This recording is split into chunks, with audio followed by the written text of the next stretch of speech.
안녕하세요. BTX입니다. 오늘은 레위기 24장을 같이 살펴보겠습니다. 24장은 성전에서 어두움을 밝히는 기름으로 사용되는 감람류, 올리브유에 대한 언급으로 시작합니다. 올리브를 포함한 가을 과실들과 열매들의 수확을 하나님께 드리는 초막절 후에 올리브 오일로 성소를 밝히는 등잔대에 대한 규례를 자연스럽게 언급하십니다. 성소 안의 등잔대의 불을 밝히기 위해서는 맑은 올리브유를 사용해야 합니다.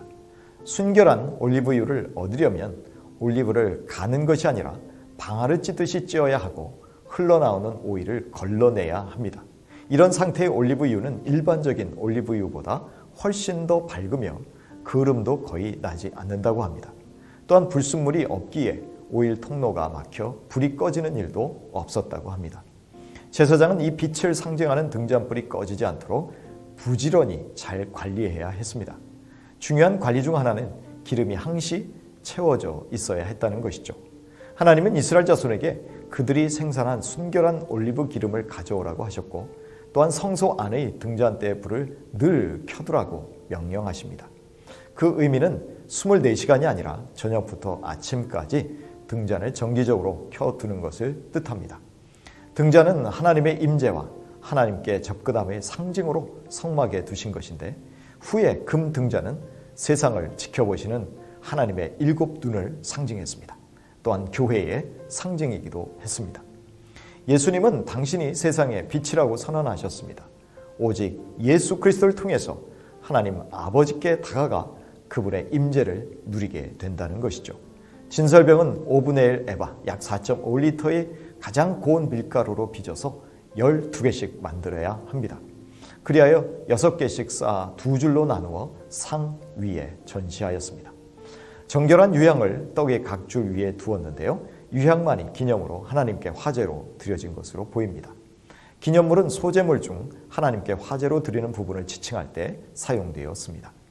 매 안식일마다 대제사장은 새로운 빵을 만들어 일주일 동안 전시되었던 빵과 바꾸어야 했습니다.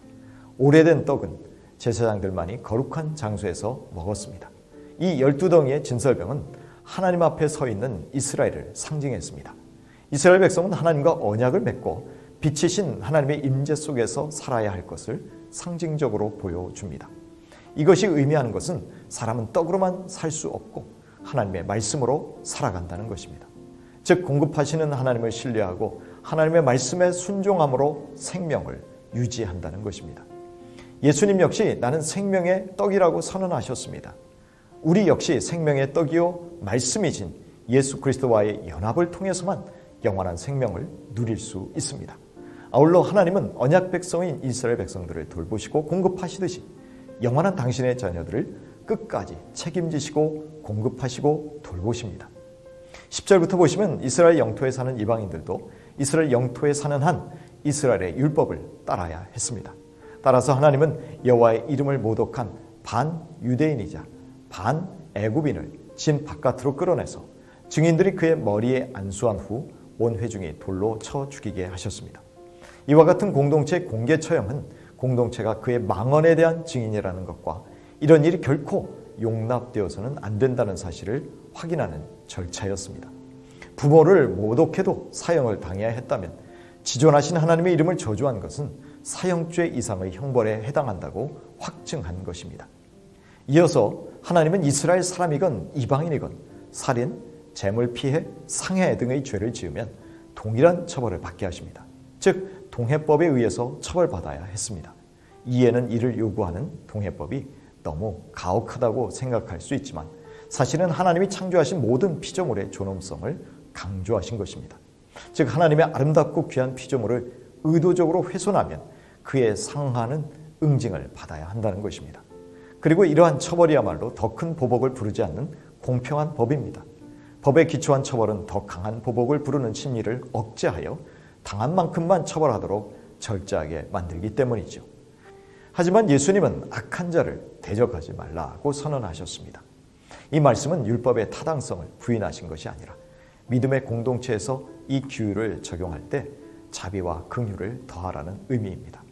그리스도를 영접하고 성만찬을 통해 주님의 살과 피를 먹는 자들은 생명의 떡이시며 빛이신 하나님과 친밀한 교제를 누릴 수 있게 되었습니다. 그것은 성령의 내주하심을 통해서 가능하게 된 것이죠. 성령님과의 친밀한 교제는 빛이신 하나님의 임재 가운데 머무는 방편이 된 것입니다. 그래서 바울 사도는 성도들에게 성령을 소멸치 말라고 명령하고 있습니다. 마치 성령이 등불인 것처럼 성령을 끄지 말라고 권면한 것입니다. 그리하여 우리가 하나님의 영광을 나타내는 자들로 이 세상에 존재하며 세상을 그리스도께 소개하여 하나님 아버지와 화목하게 하는 제사장의 역할을 수행하게 하신 것입니다. 그렇다면 우리는 염려하며 근심하지 말아야 합니다. 왜냐하면 12덩이의 진설병을 등잔불로 비추어 주신 것처럼 하나님의 임재와 풍성한 공급은 결코 멈추지 않기 때문입니다. 한편 성도들은 하나님의 이름이 부당하게 사용되지 않도록 조심해야 합니다. 그리고 주님이 가르쳐 주신 기도에서처럼 아버지의 이름이 거룩히 여김을 받으시도록 기도해야 합니다. 여전히 하나님의 이름을 모독하는 세상 사람들에게 하나님이 결코 그들의 잘못을 묵과하지 않으실 것임을 경고해야 합니다. 예수님은 바리새인들에게 모든 죄와 신성 모독은 용서받을 수 있지만 성령을 모독하는 죄는 용서받지 못한다고 분명히 말씀하셨습니다. 이것은 단지 예수님을 거부하는 것뿐 아니라 성령의 능력으로 행하신 사역들을 사탄의 사역으로 돌렸기 때문입니다. 이것은 명백히 예수님의 말씀과 사역을 거부한 것입니다. 따라서 이 세상에서 예수님을 거부한 사람들은 결국 예수님에 의해서 거부당할 것입니다.